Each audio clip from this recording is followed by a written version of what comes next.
So I just thought I'd give one slide on a few principles to think about for PFJ surgery, certainly the way I was taught.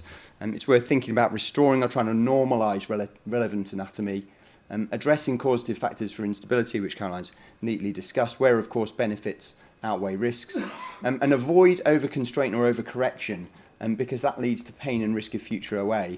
It's quite easy to forget this, but it's been known about for a long time. The paper hasn't quite projected, but there's a classic paper by Arne Bjornsson that looked at people with medialising tibial tubercle osteotomies and found 70 to 80% of people having long-term getting medial facet patellofemoral osteoarthritis because the correction was too severe. And that's been replicated in lots of other studies. So do be aware of over-medialisation or over-constraint. Don't do arthroscopic lateral release.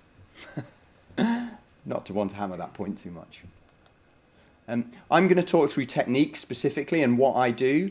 So I'm going to start with MPFL reconstruction. It's a pretty weedy little structure in normal life. We're trying to reproduce it, but with something a bit more robust. Caroline actually described its anatomy really nicely.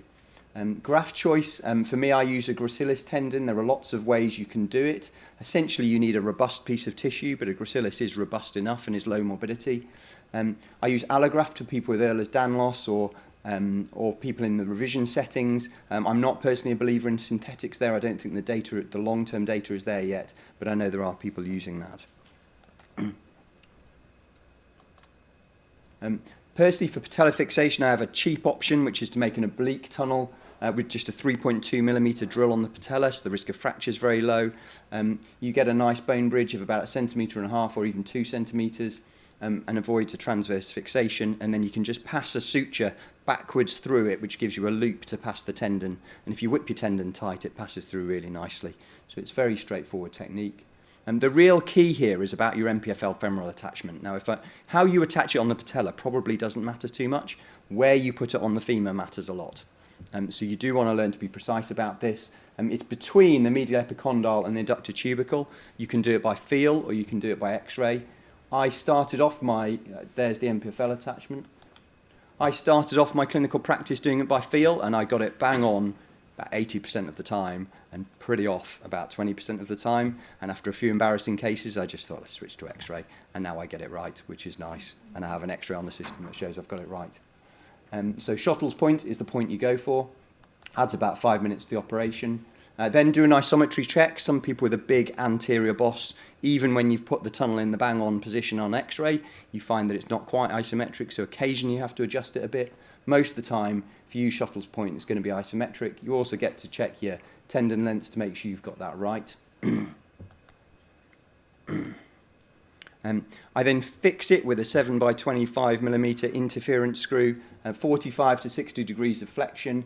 And my big top tip for MPFL reconstruction to take away from this talk is use arthroscopic assisted graft tensioning. So this is something some of you will have seen, but something it's not. It's a thing I learnt in Bristol, and Pete Thompson in Coventry does it as well, and I think it's fantastic. So what you do is you do your standard scope, and you then put this look up into the supratellar pouch, put a needle right at the top of that pouch, pass a knife through, and then a switching stick through that hole. You can then just pass your trocar over the top of that, and then look from a superlateral portal. You get this fantastic view. You understand how unstable they are. You get a really good feeling for how to plan your surgery. And they're all like hanging off the edge, like literally about to dislocate all the time. And these patients are anxious for a good reason. After you then keep your scope in the knee, just clip it to the drapes, do your operation, get to the end, and then open the scope up again. And you get this picture, if you've got your tension right, you get this patella that just sits beautifully in the middle of the groove. You high-five everyone and you go home and it's all wonderful. But I find I don't get tension right manually very well. So sometimes I'm over-tension them and I look inside and it's like, whoa, that's too tight. Sometimes it's a bit too loose. So actually I find this incredibly helpful for guiding my tension. So this is my top tip.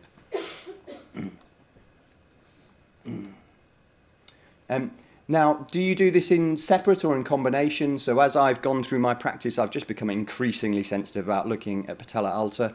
The more I look, the more I see it, the more I do. It's probably at least 70% of my practice to do the two in combination now, if not 80 or 90%. It's quite unusual to do an isolated MPFL. I do some, but not that many.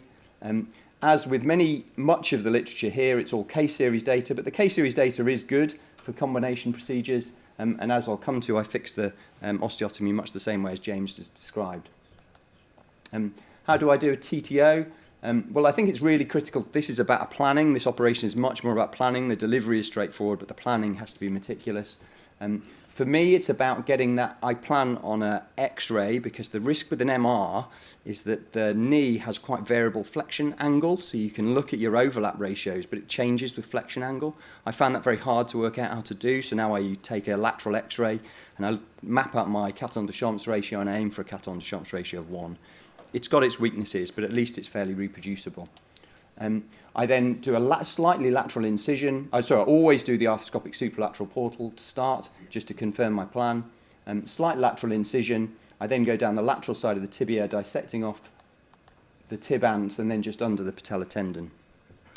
Just to give me an exposure of the lateral face. The lateral face is flat, so it's quite easy to plan your osteotomy from it. Mark it out with a diathermy. And the key for me, for a good tibial tubercle osteotomy, is a really nice flat cut, because then you can basically move the tubercle where you want and you're going to keep a flat on flat articulation. I think if you end up with a curve on it and then you move it, you end up with two non-congruent surfaces, which are more likely to fracture. So for me, just having a nice flat cut's really important. The way I achieve that is I put a guide wire from lateral to medial with the leg in a little bit of internal rotation, so you get that angle with sort of lower lateral, higher medial, and then create a saw cut along it. And once I've created that slot, that's like I'm committed for how that tubercle osteotomy is going to be. I'm just sliding my saw down and up, so I've just continued it, so I end up with a nice flat cut. Use the saw to divide distally, and then I get my retractor behind the patella tendon, take a broad osteotome and pass it under, on top of the patella tendon, above that attachment, proximal to that attachment, and divide it there. And then it just comes away, and you get this nice, you can see the sort of nice flat surface on the back of it. It's always tight at this corner, so just a bit of scissors and release up, and you often, it's about a couple of centimetres up the side of the tendon, just to give you that mobility to bring it down. You know you've done enough when you see the fat pad just peeking out the bottom. Exactly as James said, this plate and screw technique is something I've changed to. I had very much the same experience. I was using two 4.5 screws, and I had a few people who completely reversed their distalization because the tendon just pulled on it. And the two screws sort of windscreen wiper. I found that very frustrating. I changed to this, I heard that in Bristol they were using this technique, changed to this, and I've seen that, I haven't had that problem. They're not, osteotomies are not short of complications, but I think this is the most effective way I know of fixing a tubercle. Increasingly in the very high risk people, I might change to a 4.5 screw at the top. Rehabilitation, fully weight bearing with a brace locked in extension when mobilizing. And arranged to 90. We're not weight bearing. I think with a plate you can do that for just 4 weeks, and that you can do that. That works very well. Make sure they're not smoking. And then I'm going to talk you quickly through a trochleoplasty. So trochleoplasty, described in 1994, involves an elevation of a trochlea as an osteochondral flap. I use a flexible flap technique. It is a technically challenging operation. It's definitely something you need to learn hands-on, not just pick it up from sort of a course or from watching people describe it. Good long-term results reported. I looked into this when I was a fellow in Bristol for the 200 cases that Jonathan Eldridge had done, and they were doing really remarkably well. Start with a sort of lateral approach to the patellofemoral joint, so this sort of lateral lengthening approach. So we approach, got a slide here. So we approach from the retinaculum about 2 centimetres away from the patella, and then sneak above the synovium, sneak up to the patella, and then divide the synovium off the patella. And that allows you to, when you close it, to gain an extra 2 centimetres of lateral length. So we're not dividing the whole lateral structures, but because the patella centralises after the operation, you do need that extra length. Push the patella over and then use K-wires to retract, to give you sort of visualisation of that trochlea. That means that you don't have an assistant who risks slipping while you've got the flap exposed. I have heard of people breaking the flap off, and that would be very embarrassing. Incise the periosteum around the trochlea to expose the boss.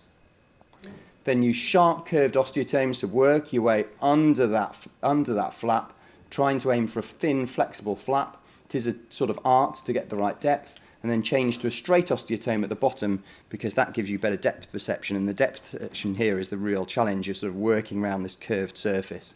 And it's just very slow, very patient, tap, tap, tap, slowly work your way down. No rush. This is a sort of patient surgeon operation.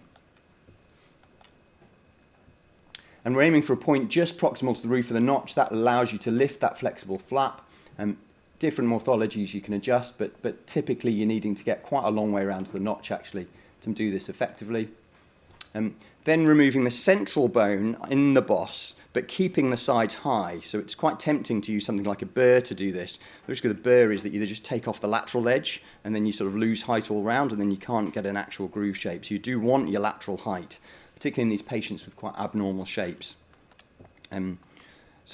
First with an osteotomy and then with a burr and then a small burr to do that transition so you get a nice smooth transition of the curve as you go round. Currently we're fixing those using some push lock anchors top and bottom. We were using vicryl tape, that's not actually protected very well, has it? We're using a vicryl tape from a push lock there to a push lock there and then a second sort of Y-type configuration. You can't get vicryl tapes anymore, so we're having to use sutures, but actually when you use 4 of them it lies flat and it does seem to work very well. Check height's maintained on the lateral side, check you've got a nice groove, and then suture the periosteum down and start breathing again. Put the patella back on, and what we don't have a photo of is we then do an insole sleeve, a sort of double breasting procedure over the top of the patella, just as a final thing. And it's pretty clear from the Bristol series that those patients do better with that. Rehabilitation, actually you don't need to brace these people unless you've done a tubercle. You can fully weight bear them as pain allows. The patella's pushing against the trochlear flap. Progressively increase the range of motion. It's difficult, they're going to be sore, they're going to be slow, but encouraging them to keep going is good because otherwise they can get stiffness and prolonged muscle strength recovery. So in conclusion, the aim of the procedure is to try and normalise anatomy where possible. I would suggest if you're doing MPFL reconstruction, try a superlateral portal. Pay close attention to alter and do plan them well. And trochleoplasty is a powerful operation in the right setting.